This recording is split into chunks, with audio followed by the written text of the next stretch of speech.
हजरत इब्राहिम अलैहिस्सलातु व तस्लीम ने जब खुदा के अहकामात की तबलीग की तो नमरूद ने चैलेंज किया। हजरत इब्राहिम अलैहिस्सलाम ने उसे कबूल किया।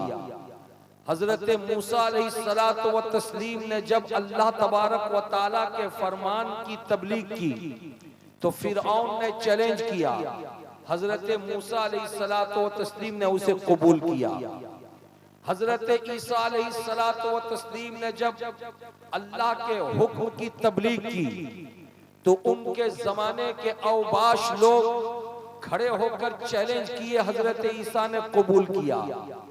लेकिन जब बारी आई मेरे और आपके प्यारे नबी की, जब बारी आई रसूलों के इमाम की, जब बारी आई नबियों के सुल्तान की, जब बारी आई मक्की और मदनी ताजदार की, तो आपके जमाने में भी कभी अबू जहल खड़े होकर के चैलेंज करता रहा, कभी उतबा खड़े होकर चैलेंज करता रहा, कभी शीबा अपनी जानिब से चैलेंज करता रहा, कभी बड़े बड़े देहात के रहने वाले अनपढ़ लोग चैलेंज पेश करते रहे।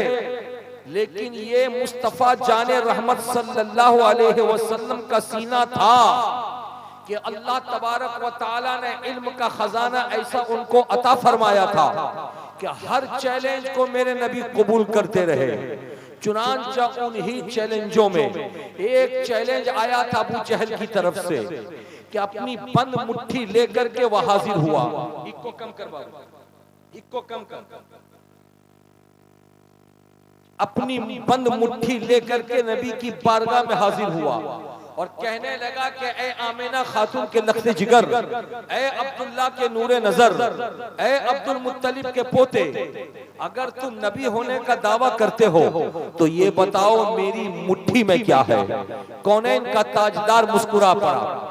इरशाद फरमाया मेरे नबी ने कि अबू जहल मुझसे पूछता है कि तेरी बंद मुट्ठी में क्या है, मैं बता दूं ये कमाल नहीं होगा, कमाल तो तब होगा कि बंद मुट्ठी में रहने वाली चीज से पूछ कि मैं कौन हूं। चुनांचा अपने कान के पास ले गया और जब लेकर के तवज्जो दिया तो उसको बंद मुट्ठी में रहने वाली कंकड़ियों ने कलमा पढ़ करके सुना दिया।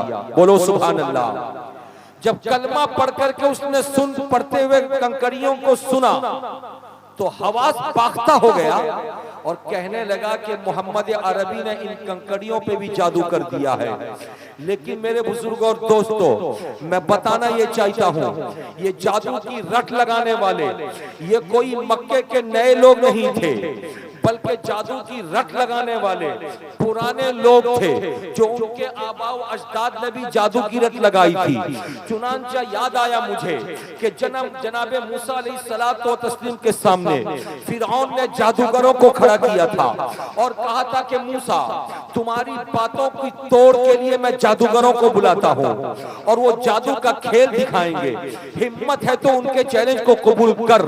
चुनांचा जादूगर आए थे लंबी लंबी रस्सियों को लेकर के एक बड़े मैदान में उन सबों ने डाल दिया था और जादू के जोर से रस्सी सांप की शक्ल इख्तियार कर गई थी। जनाबे मूसा की तरफ लाखों का मजमा देख रहा था कि अब मूसा करते क्या है, लेकिन परवरदिगारे आलम ने हजरत मूसा अलैहिस्सलातु व तस्लीम को एक असा अता फरमाया था। वो जन्नती असा था। असा कहते हैं लाठी को। एक वो लाठी इतनी पावरफुल लाठी थी कि 10 हाथ लंबी लाठी थी, लेकिन उस लाठी का कमाल ये था कि जब किसी रास्ते से हजरत मूसा चलते और रास्ते में पानी पीने की जरूरत पड़ती, किसी कुएं के पास जाते, अगर डोल और रस्सी नजर न आती तो हजरत मूसा उसी लाठी को कुएं में डाल देते, वो लाठी रस्सी का काम करती। वही लाठी थी कि जिस लाठी को हजरत मूसा अलैहिस्सलातु व तस्लीम लेकर के चलते, रास्ते में जब आपकी आंख बंद होती और आप आराम करना चाहते तो उस लाठी को तकिया बना के सराने रख देते तो वो लाठी तकिया का काम करती। वही लाठी थी कि जब हजरत मूसा अलैहिस्सलातो व तस्लीम पर ईमान लाने वाले 12 कबीले के लोग प्यासे हो गए और उन सबों ने पानी तलब किया था, तो जनाबे मूसा अलैहिस्सलातो व तस्लीम ने चारों तरफ नजर दौड़ाई थी और कहीं पानी उनको न मिला था। तो आपने लाठी को उठा करके एक पत्थर पर जब मारा था तो पत्थर से 12 पानी के चश्मे निकल पड़े थे और 12 कबीले के लोग उन चश्मों से पानी पी रहे थे। वही लाठी थी कि जब फिरऔनी गुंडे हजरत मूसा अलैहिस्सलातो व तस्लीम और उनके हवारीयीन का पीछा करके उनको पकड़ने की कोशिश कर रहे थे, हजरत मूसा अलैहिस्सलातो व तस्लीम के सामने दरिया था, दरिया के अलावा कोई रास्ता नहीं कि किस तरफ जाए। तो आपने लाठी को उठा करके जब पानी पे मारा था तो पानी का सीना फट गया था और लाठी का कमाल ये था कि 12 रास्ते तैयार हो गए थे। उन्हीं रास्तों से हजरत मूसा अलैहिस्सलातो व तस्लीम का कलमा पढ़ने वाले पार होकर के दरिया के उस पार पहुंच गए थे। वही लाठी थी कि जब फिरऔन ने अपने जादूगरों को बुला करके रस्सी का जोर दिखाया था और सांप की शक्ल रस्सियां ले ली थी, तो हजरत मूसा अलैहिस्सलाम मुस्कुराए थे और मुस्कुरा करके उसी लाठी को आपने मैदान में डाल दिया था। लाठी का आना था कि गजब हो गया। अल्लाह तबारक व तआला की कुदरत देखो, उस लाठी को खुदावंद कुद्दूस ने इतना बड़ा अजदहा सांप बना दिया कि अल्लाह अल्लाह, जब वो सांप की शक्ल इख्तियार करके लाठी जब अपना मुंह खोले तो हालात ऐसे बन गए, किताबों में आता है कि 240 फीट की चौड़ाई दोनों जबड़ों के बीच की थी।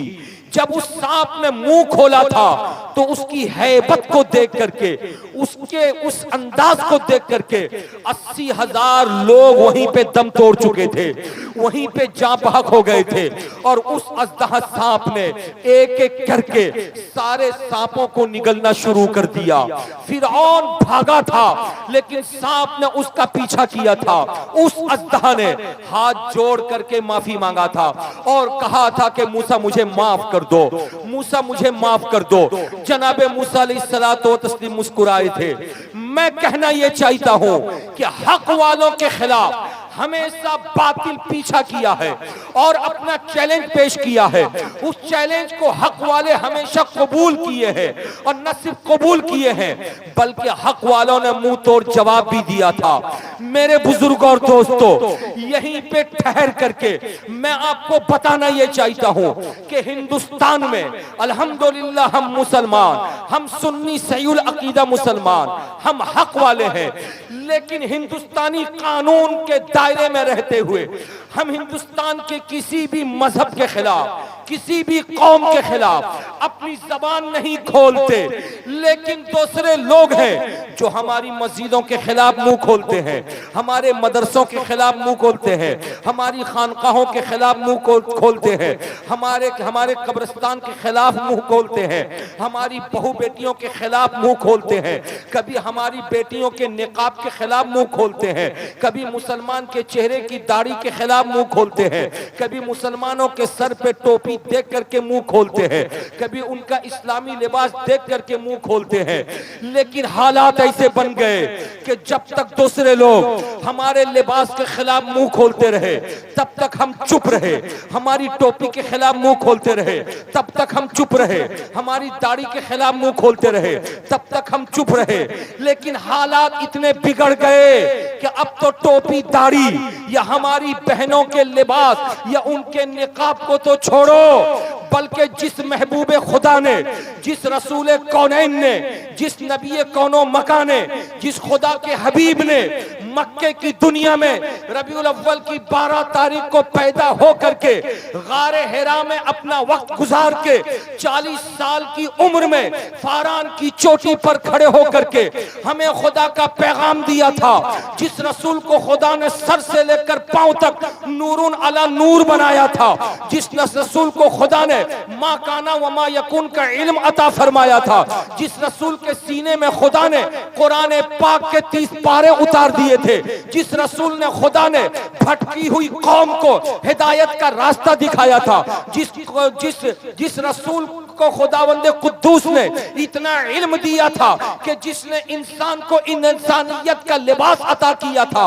मक्के की दुनिया से लेकर मदीने की दुनिया तक, जिसने अपनी 63 साल जिंदगी गुजार के सुबह कयामत तक के लिए इंसान को इंसानियत का लिबास अता किया और हर कौम के लोगों को पुकारा कि आओ, अगर सुकून लेना हो तो मेरे पास आ जाओ, चैन लेना हो तो मेरे पास आ जाओ, आराम लेना हो तो मेरे पास आ जाओ, हिदायत लेना हो तो मेरे पास आ जाओ। मुस्तफा जाने रहमत, जो नबियों के इमाम, रसूलों के सुल्तान, आदम से लेकर ईसा तक सारे नबियों के मुक्तदा और सुबह कयामत तक खातमुन नबीइन बनकर आने वाले प्यारे नबी के खिलाफ हमारे मुल्क में कुछ ऐसे नाहंजार किस्म के लोग हैं जो जबान खोलते हैं। ऐसे आलम में अब मुसलमान बेचैन, मुसलमान बेकरार सोचने लगा, कहा कि नादानो, मेरे घर को तोड़ना है तोड़ दो, हम बर्दाश्त कर लेंगे, हमारे कपड़ों को फाड़ना है फाड़ दो, हम बर्दाश्त कर लेंगे, हमारी जमीन जायदाद छीनना है छीन लो, हम बर्दाश्त कर लेंगे, हमारे मदरसों और मस्जिदों के गुंबदों मीनार को तोड़ना है तोड़ दो, हम बर्दाश्त कर लेंगे, मगर जिस रसूल का कलमा पढ़ के हम खुदा की बारगाह के मकबूल बंदे बने, उस रसूल के खिलाफ बोलोगे तो हम अपनी जान कुर्बान कर देंगे, मगर उस रसूल के खिलाफ एक लफ्ज सुनना गवारा नहीं करेंगे। प्यार से बोलो सुभान अल्लाह, हाथों को लहरा के बोलो या रसूल अल्लाह। मुअज़्ज़ज़ सामईन, जिनको जाना था वो चले गए और जिनको बैठना था वो बैठ गए, मगर बैठने वालों, इतनी बात मैं आपसे जरूर कहूंगा कि ऐसी बातें सुनकर और अपनी कुव्वत हाफजा में महफूज करके उठो, ताकि कल सुबह जब उनसे मुलाकात हो तो अपनी मुलाकात में उन लोगों को बता देना कि काश सखावत हुसैन बरकाती की तकरीर के वक्त में अगर तुम रहते तो मालूमात का खजाना तुमको भी मिल चुका होता। इसलिए कि मैं अपने घर की तारीफ करने के लिए खड़ा नहीं हूं, मैं हजरत असद इकबाल के खानदान की तारीफ करने खड़ा नहीं हूं, मैं इस मदरसे में पढ़ाने वाले मुदर्रिसीन और जुमला उलमाए कराम के घर की तारीफ करने खड़ा नहीं हूं। मैं अगर खड़ा हूं तो मक्की ताजदार की तारीफ करने खड़ा हूं, मैं अगर खड़ा हूं तो मदनी आका की तारीफ करने खड़ा हूं, मैं अगर खड़ा हूं तो कुरान की अजमत बताने के लिए खड़ा हूं, मैं अगर खड़ा हूं तो तुम्हें सच्चा इस्लाम बताने के लिए खड़ा हूं, मैं अगर खड़ा हूं तो मजहब हक्का की बातें बताने के लिए खड़ा हूं। आज लोग मजहब इस्लाम से दूर रह के दूरी से देखते हैं तो मजहब इस्लाम उनको धुंधला नजर आता है और वो कहते हैं मजहब इस्लाम में ये दाग है, मजहब इस्लाम में ये दाग है, मजहब इस्लाम में ये दाग है। लेकिन आओ पूछो, बगदाद के गौस से पूछो, वो बताएंगे इस्लाम कितना सुथरा है। आओ पूछो, अजमेर के गरीब नवाज से पूछो तो वो बताएंगे इस्लाम कितना सुथरा मजहब है। आओ पूछो, कचौचा के मखदूम बताएंगे कि मजहब इस्लाम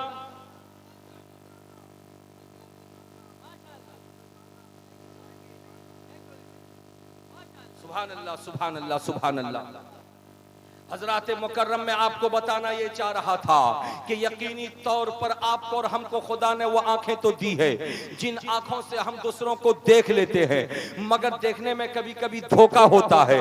इसलिए हम दूसरी कौम के लोगों से ये कहना चाहेंगे कि अपनी आंख की पट्टी को खोल दो और खोल करके आओ और मजहब इस्लाम को मोहब्बत की नजर से देखो, मजहब इस्लाम को अकीदत की नजर से देखो। क्या तुम्हें मालूम नहीं कि मक्के की सुनहरी वादी में कोई कलमा पढ़ने वाला नहीं था। मेरा रसूल पैदा होने के बाद 40 बरस तक खामोश था, लेकिन 40 बरस के बाद जब मेरे मुस्तफा ने जबान खोली है तो हालात ऐसे बन गए हैं कि अबू बकर सिद्दीक ने जब रसूल को देखा तो कलमा पढ़ना शुरू कर दिया, फारूक आजम ने जब रसूल को देखा तो कलमा पढ़ना शुरू कर दिया, हजरत उस्मान ने जब रसूल को देखा तो कलमा पढ़ना शुरू कर दिया, हजरत मौलाए कायनात ने जब रसूल को देखा कलमा पढ़ना शुरू कर दिया। मियाँ सुनो, देख करके कलमा पढ़ा, आप कहोगे कि उन्होंने माथे की आंखों से देखा था जिसकी वजह से उन्होंने कलमा पढ़ा। हम तो माथे की आंखों से देखे नहीं तो हम कलमा कैसे पढ़ें? तो आओ, ये तुम्हारा कमाल होगा कि तुमने माथे की आंखों से देखा तो नहीं है, लेकिन अपने गांव में जो मदरसा तुमने कायम किया है, इस्लामिया गफूरिया नाम का मदरसा, उस मदरसे से लेकर तुम्हारे घर तक अल्लाह का मुकद्दस कुरान है। अगर रसूल को नहीं देखा तो कुरान को तो देखा है, और अगर कुरान को देखा है तो कुरान से पूछ रसूल कैसे थे, तो कुरान कहेगा। रसूल को देखना चाहते हो तो आओ, रसूल का चेहरा वो दुहा है, रसूल के जुल्फे पाक वो लैली इज़ा सजा है, रसूल का सीने पाक अलम नशरह लक सदरक है, रसूल के हाथ मुबारक यदुल्लाहि फौका ऐदीहिम है, रसूल का सफर मुबारक सुब्हानल्लज़ी असरा बिअब्दिही लैलन मिनल मस्जिदिल हराम इलल मस्जिदिल अक्सा है। अगर तुम बिस्मिल्लाह के बा से लेके वन्नास के सीन तक पढ़ते चले जाओ तो सर से लेकर पांव तक मुस्तफा जाने रहमत का मौजज़ा नजर आएगा। और ये मैं नहीं कहता, बल्कि आओ हम सबकी अम्मा प्यारे नबी की पाक बीवी हजरत आयशा सिद्दीका कहती है कि मेरे रसूल के इंतकाल के बाद जब कुछ लोग आए और रो रो के कहने लगे, आयशा चंद दिन हो गए हम नबी को देख नहीं सके, अब बर्दाश्त नहीं हो रहा है। जब हम भूखे होते थे तो नबी को देख लेते थे, हमारी भूख मिट जाया करती थी। जब हम प्यासे होते थे नबी को देख लेते थे तो हमारी प्यास बुझ जाया करती थी। लेकिन अब कुछ रोज हो गए हम नबी को देखे नहीं। ए आयशा, जरा सा नबी की तारीफ तो सुना दो, जरा नबी के कमालात तो बता दो, जरा नबी के मोजज़ात तो बता दो। तो हजरत आयशा कहती है, ए मेरे आका नबी के सहाबा, अगर अपने नबी का कमाल देखना चाहते हो, उनका हुस्न देखना चाहते हो, उनका मोजज़ा देखना चाहते हो, तो आयशा से न पूछो, जाओ खुदा का मुकद्दस कुरान उठा के देखो। बिस्मिल्लाह के बा से लेके वन्नास के सीन तक खुदा ने मुस्तफा जाने रहमत का हुस्न कुरान में अता कर दिया। प्यार से बोलो सुभान अल्लाह। इसीलिए तो आला हजरत अजीमुल बरकत मुजद्दिद दीन मिल्लत अशाह इमाम अहमद रजा खान फाजिल बरेलवी अलैहि रहमत व रिजवान अपनी नातिया शायरी में लिखते हैं, वो कमाले हुस्न हुजूर है कि गुमाने नक्शे जहां नहीं, वो कमाले हुस्न हुजूर है कि गुमाने नक्शे जहां नहीं, यही फूल खार से दूर है, यही शम्मा है कि धुआं नहीं। मेरे बुजुर्ग और दोस्तों, मैं बताना ये चाह रहा था कि चैलेंज, हर दौर में चैलेंज होता है, उस चैलेंज को कबूल करने वाला आदमी ही गेनर होता है। जो चैलेंज से भागे समझ जाओ वो कमजोर, और जो चैलेंज को कबूल करे मान जाओ वही बहादुर है। आप मुसलमान हैं, आपके सामने भी चैलेंज है। अगर आप कॉलेज में पढ़ते हो तो कॉलेज के साथी पूछते हैं नमाज क्या है बताओ, तो आपको बताना होगा। अगर आप मार्केट में दुकान रखे हो तो दुकानदार जो दूसरे हैं मार्केट के, वो आपसे पूछते हैं कि रिस्क हलाल का फलसफा इस्लाम में क्या है वो बताओ। अगर आप सफर करते हो तो आदाबे सफर का चैलेंज आपके साथ, अगर आप खाना खाते हो तो आदाबे तनावुल का चैलेंज आपके साथ, अगर आप सोते हो तो आदाबे नौम का चैलेंज आपके साथ, अगर किसी से बात करते हो तो आदाबे तकल्लुम का चैलेंज आपके साथ, अगर शादी बियाह करते हो तो आदाबे निकाह का चैलेंज आपके साथ, अगर लेन देन करते हो तो लेन देन का चैलेंज भी आपके साथ, अगर अब्बा अम्मा आपके जिंदा हैं तो अब्बा अम्मा की खिदमत का चैलेंज आपके साथ, अगर अल्लाह ने बेटा बेटी आपको दिया तो बेटा बेटी के साथ इंसाफ का तवाजुन बरकरार रखने का चैलेंज आपके साथ। ऐ मुसलमानों, अब इस चैलेंज को कैसे कबूल करोगे? और अगर कबूल कर लिया तो इस चैलेंज पे खर्रे कैसे उतरोगे? अगर आपने कबूल कर लिया तो उस चैलेंज को पूरा कैसे करोगे? इसलिए अब जरूरी हो गया कि हर इलाके में मदरसे हो, हर इलाके में दानिशगाह हो, हर इलाके में मकतब हो, हर इलाके में मजलिस हो, हर इलाके में जलसे हो, जहां आदाब इस्लाम सिखाया जाए, जहां आदाब कुरान सिखाया जाए, जहां आदाब तकल्लुम सिखाया जाए, जहां आदाब रिज़्क़ हलाल सिखाया जाए, जहां आदाब नबी सिखाया जाए, जहां आदाब वली सिखाया जाए, जहां आदाब वालिदैन सिखाया जाए, जहां आदाब उस्ताद सिखाया जाए। आज ये चीजें हमारे लिए एक ऐसी अजीमुशान नेमत है कि ये दूसरी जगह नहीं मिलती, अगर मिलती है तो सुन्नियों की मिलती है। इसलिए मैं कहना चाहता हूं, उत्तर दिनाजपुर के खुशनसीब बाशिंदों, माँ बहनों बैठी हो तो तुमसे भी मुखातब हो, भाई मेरे मैं तुमसे भी मुखातब हूं कि परवरदिगारे आलम ने यह शरफ आपको अता फरमाया है, यह शरफ को अता फरमाया है कि आपने परवरदिगारे आलम के दीन को सीखने के लिए, उसके महबूब से मोहब्बत करने के लिए आपने मदरसा भी बनाया, आपने जलसे भी सजाए, आपने उलमा अहले सुन्नत से राब्ता भी रखा, आपने शोरा अहले सुन्नत से ताल्लुक भी रखा, आपने अपने मुअज्जिज़ीन की खिदमत भी की है। यही वो इस्लाम है जिसको नबी कौनो मकान ने मक्के में बांटा था। मक्के से तकसीम होते होते मदीना तक ये नेमत आई, मदीने से निकली थी तो करबलाए मुअल्ला तक आई, करबला से निकली तो बगदाद मुअल्ला तक आई, बगदाद से निकली तो अजमेर पाक तक आई, अजमेर पाक से आई तो कचौचा मुकद्दसा तक पहुंची, कचौचा मुकद्दसा से निकली तो मारहरा मुतहरा तक पहुंची, और मारहरा मुतहरा से निकली तो बरेली शरीफ तक पहुंची।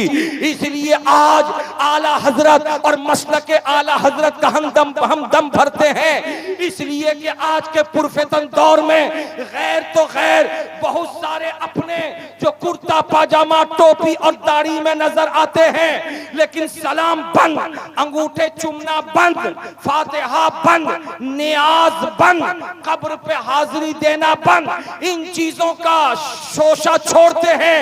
ऐसे आलम में अपने ईमान की हिफाजत के लिए, अपने ईकान की हिफाजत के लिए, अपने आप को मजबूत दावेदार बनाने के लिए जरूरत है कि मसलक के आला हजरत का नारा लगा के मुस्तफा जाने रहमत के सच्चे गुलाम बन जाना और अपनी जबान से ये कहना, मेरे नबी से मेरा रिश्ता कल भी था, आज भी है, सुबह कयामत तक रहेगा।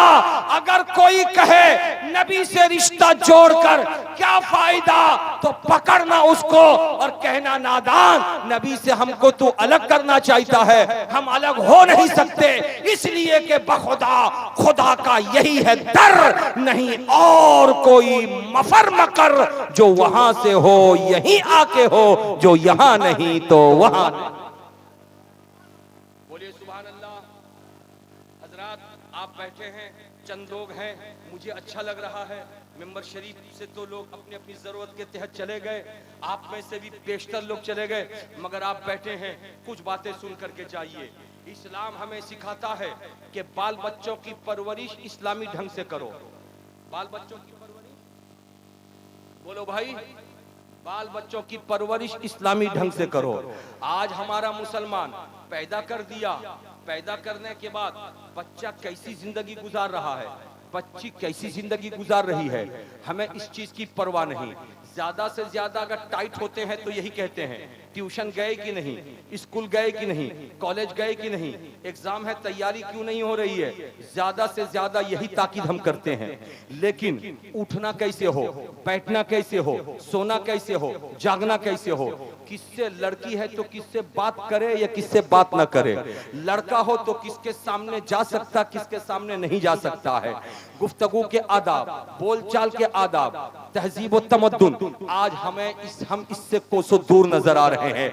यही वजह है कि आज हिंदुस्तान में मजहब इस्लाम को चैलेंज करने के साथ साथ हमारे घर को भी लोगों ने चैलेंज करना शुरू कर दिया, हमारी बहू बेटियों को भी चैलेंज करना शुरू कर दिया, हमारे लड़कों को भी चैलेंज करना शुरू कर दिया, हमारी लड़कियों को भी चैलेंज करना शुरू कर दिया। और चैलेंज के पीछे जो चीज सबसे ज्यादा काम करती है वो मोबाइल है। ये मोबाइल एक ऐसी बला है जिस बला में मुब्तला होकर के इंसान अपना तवाजुन खो बैठता है। मोबाइल का रिचार्ज सबको चाहिए, पता नहीं रिचार्ज करने वाला कराने वाला कमाता है तो रिचार्ज कर लेगा, और अगर नहीं कमाता है तो दूसरे के इंतजार में रहता है, कोई मेरा चैलेंज रिचार्ज कर दे। बीवी है तो शौहर के इंतजार में रहती है, बहन है तो भाई के इंतजार में रहती है। लेकिन अगर किसी का भाई भाई अगर रिचार्ज न करे वो बहन करेगी क्या, किसी का शौहर अगर रिचार्ज न करे तो बीवी करेगी क्या। हालात इतने बुरे हो गए हमारे मुल्क हिंदुस्तान में कि मुस्लिम घर की बहू बेटियां अब अपनी ख्वाहिशात पूरी करने के लिए, अच्छा लिबास पहनने के लिए, अच्छा मोबाइल इस्तेमाल करने के लिए, बनाओ सिंगार का अच्छा सामान खरीदने के लिए, रिचार्ज मोबाइल में कराने के लिए, अब जिधर से उनको हाथ मिलता है उधर से वो हाथ को पकड़ लेती हैं। वो हाथ मुसलमान का है तब भी पकड़ेंगी, वो हाथ किसी गैर का है तब भी पकड़ेंगी। चुनांचे आज हालात इतने खराब हो गए कि पिछले दिनों मेरी नजर पड़ी कि एक मुजफ्फरनगर नाम का जिला उत्तर प्रदेश में है। उत्तर प्रदेश के मुजफ्फरनगर के एक शराब खाने में यानी बार में जहां नाच गाना होता है, वहां पे जब पुलिस ने रेड मारा और पुलिस ने वहां पे जब छापा मारा पकड़ने के लिए तो 50 लड़कियों को पकड़ा और 50 लड़कों को पकड़ा। पकड़ करके पुलिस वाले एक एक करके वैन में बिठा करके लेके चले गए थाने में। हजरात थोड़ी देर तवज्जो दीजिए, मैं आपको आपकी बात बताऊंगा।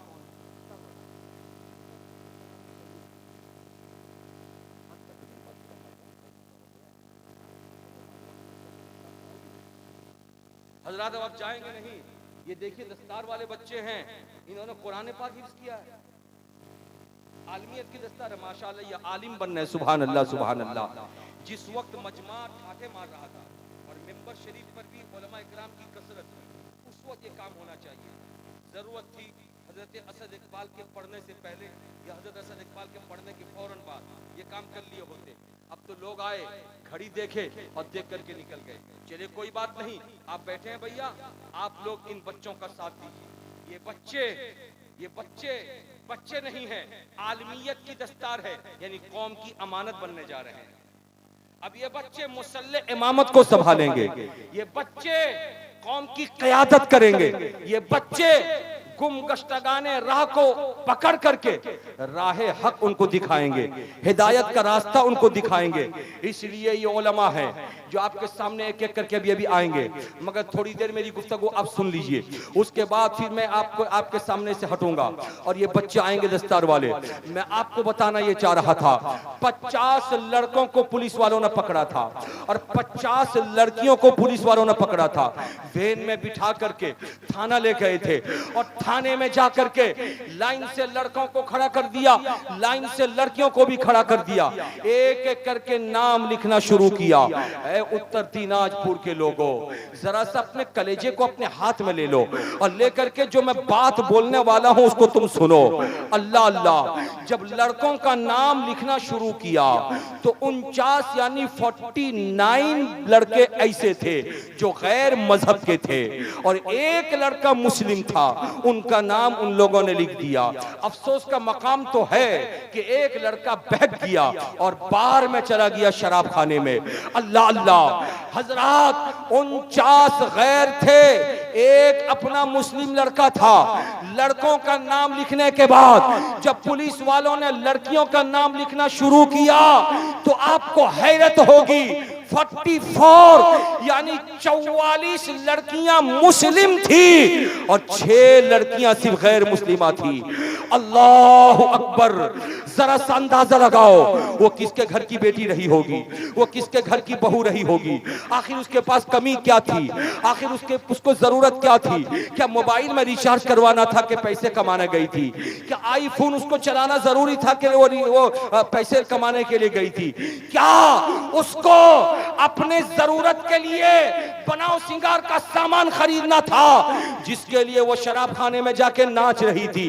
क्या उसको उम्दा लिबास पहनना था जो अपने बाप और अपने भाई और अपने शौहर की कमाई से वो लिबास उसको नहीं मिल पा रहा था कि उम्दा लिबास बनाने के लिए, पैसे कमाने के लिए गई? माँ बहनों, मैं तुमसे मुखातब होकर के ये कहना चाहूंगा, वो किसके घर की 44 बेटियां थी? मुस्लिम के घर की बेटियां थी जिनके घरों में नमाजें पढ़ी जाती हैं, जिनके घरों में कुरान की तिलावत होती है, जिनके घरों में तस्बीह और तहलील होती है, जिनके घरों की बेटियों को सर पे दुपट्टा रखने का हुक्म दिया गया है, जिनके घरों की बेटियों को सुबह उठ करके कुरान तिलावत करने का पैगाम इस्लाम देता है, आखिर उस घर की बच्चियां आज आपे से बाहर क्यों हो गई? उसकी वजह है कि आज हम मुसलमान तो हैं, लेकिन हमारे सामने चैलेंज आ रहा है, उस चैलेंज को हम कबूल नहीं कर रहे हैं। अपनी बेटियों को इस्लाम नहीं सिखा रहे हैं, अपने बेटों को इस्लाम नहीं सिखा रहे हैं। हम पैदा हुए थे तो हमारा नाम माँ बाप ने इस्लामी नाम रख दिया था, बस हम मुसलमान हो गए। लेकिन मुसलमान का किरदार क्या होना चाहिए, मुसलमान का कैरेक्टर क्या होना चाहिए, मुसलमान को कैसी तहजीब सीखनी चाहिए, मुसलमान का तमद्दुन कैसा होना चाहिए, आज हमें ये सीखने की जरूरत नहीं, आज हमें सिखाने वाला कोई नहीं। ऐसे आलम में मुझको 1400 साल पहले की वो बात याद आती है जब रसूल कौनैन सल्लल्लाहु अलैहि वसल्लम के जमाने में औरतें भी आती थी मदीने पाक, मस्जिद नबवी में नव रसूल के पीछे नमाज पढ़ने के लिए। कोई रोकने वाला नहीं था, कोई मना करने वाला नहीं था। सिद्दीक अकबर का जमाना आया 2.5 साल का, औरतें आती रही, जमात में शरीक होकर नमाज पढ़ती रही। लेकिन जब फारूक आजम का जमाना आया तो फारूक आजम ने अपने दौरे खिलाफत में ऐलान किया, अब कोई औरत मस्जिद के अंदर आकर जमात से नमाज नहीं पढ़ेगी, बल्कि वो अपने घर में पढ़ेगी और उसको जमात का सवाब मिल जाएगा। औरतों ने उस वक्त कहा था, ए फारूक आजम, रसूल ने नहीं रोका, आप रोक रहे हैं, सिद्दीक अकबर ने नहीं रोका, आप रोक रहे हैं। तो फारूक आजम का जवाब था कि अगर आज के जमाने में रसूल होते तो मेरे रसूल जरूर रोक देते, अगर सिद्दीक होते तो सिद्दीक भी जरूर रोक देते। इसलिए कि अब औरतों की कसरत इतनी हो गई है कि मेरी नजर देख रही है, अगर इसी तरीके से मस्जिद में आने और जाने का सिलसिला मर्दों की तरह औरतों का भी बना रहा तो वो दिन दूर नहीं कि लोग मस्जिद नमाज पढ़ने के लिए नहीं बल्कि बुराई करने के लिए आने लगेंगे। इसलिए इस दरवाजे को बंद कर देना चाहिए, इस पाप को रोक देना चाहिए, इस सैले रवा को खत्म कर देना चाहिए। चुनांचे उन्होंने खत्म कर दिया। तो माँ बहनों, स्कूल में पढ़ने वाली लड़कियों की हिफाजत करो, कॉलेज में पढ़ने वाली लड़कियों की हिफाजत करो, यूनिवर्सिटी में पढ़ने वाली लड़कियों की हिफाजत करो। सिर्फ मोबाइल उनको दे करके आंखें मत बंद कर लो, बल्कि मोबाइल को चेक भी करो। लड़की किससे बात करती है, लड़का किससे बात करता है, मोबाइल का गलत यूज तो नहीं हो रहा है। ये चैलेंज है, चैलेंज, जिस चैलेंज को कबूल करना आज के मुसलमानों के लिए जरूरी है। वरना हम अपने इस्लाम की हक्कानियत का ऐलान तो करते हैं, इस्लाम जिंदाबाद का नारा तो लगाते हैं, लेकिन हमारे घर की बहू बेटियां आज आपे से बाहर होकर के मुसलमानों के चेहरे पे कालिक पोतने का काम कर रही है। चुनांचे बेशुमार ऐसी रिपोर्टें हैं कि इसी मकरो फरेब के जाल में फंस के हमारे घर की सैकड़ों बेटियां जो गैर के हाथ को पकड़ करके घर छोड़ के चली गई, संसार छोड़ के चली गई, समाज छोड़ के चली गई। और याद रखना, मुस्लिम समाज में जब एक बेटी की शादी होती है तो बेटी का बाप अगरचे इंतजाम करता है, लेकिन वो बेटी अपने बाप की नहीं होती, बल्कि वो बेटी पूरी पंचायत की होती है, पूरे समाज की होती है, पूरी सोसाइटी की होती है, पूरी मिल्लत की होती है। तो इस्लामी घर की बेटी पूरी पंचायत के सर को ऊंचा करती है, लेकिन जिस मुस्लिम घर की बेटी भाग करके गैर मुस्लिम के हाथ को पकड़ के, कॉलेज के दोस्त के हाथ को पकड़ के, ड्राइवर को पकड़ के, रास्ता चलने वाले को पकड़ के मकरो फरेब के जाल में फंस के निकाह कर लेती है, वो इस्लाम से भी दूर हो जाती है, खुद तो डूब जाती है, लेकिन मोहल्ले वालों के सर को नीचा कर देती है, खानदान वाले सर उठा नहीं सकते। ऐसे में नौजवानों, हिम्मत करो, सिर्फ जलसा न करो, सिर्फ नारा न लगाओ, बल्कि अपने इलाके में, सोसाइटी और समाज में बहू बेटियों की हिफाजत का भी कदम उठाओ। इसलिए कि जिस घर में, जिस खानदान में खानदान वाले बच जाते हैं, खानदान वालों का दीन भी ऊंचा होता हुआ नजर आता है। मेरे बुजुर्ग और दोस्तों, आज हमारे सामने ये चैलेंज है। आओ उस चैलेंज को कैसे कबूल किया जाए। हम एक चैलेंज हो तो उसका रोना रोएं, हमारे सामने तो हजारों चैलेंज है। ये उत्तर दिनाजपुर मुस्लिम अक्सरियती इलाका है और इस उत्तर दिनाजपुर में एक नहीं अनेक जलसे होते हैं। हर गांव में छोटे बड़े मदरसे हैं, हर मस्जिद में सुन्नी इमाम हैं, रास्ता चलते हुए सुन्नी इंसान टोपी दाढ़ी वाला नजर आ जाता है, लेकिन जरूरत है कि इस्लाम को पहचानो, इस्लाम के हुस्न को पहचानो, इस्लाम की खूबी को पहचानो। माँ बहनों, घरों में सुबह उठ करके तुम कुरान पाक की तिलावत करो, नमाज फज्र की अदायगी करो, फिर उसके बाद तुम खाना बनाओ, तो देखो फिर खाने में बरकतें कितनी होती हैं। अपने शौहर के हक में दुआ करो, देखो शौहर की कमाई में कितनी बरकतें होती हैं। अपने